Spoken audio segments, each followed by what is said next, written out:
And olsun xeyirlə göndərilənlərə və şiddətlə əsənlərə.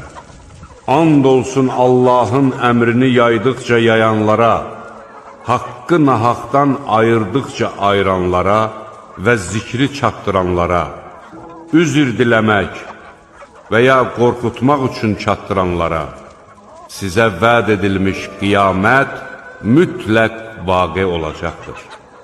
Ulduzlar sönəcəyi zaman, göy yarılacağı zaman, dağlar dağılacağı zaman, elçilərə vaxt təyin olunacağı zaman deyiləcəkdir.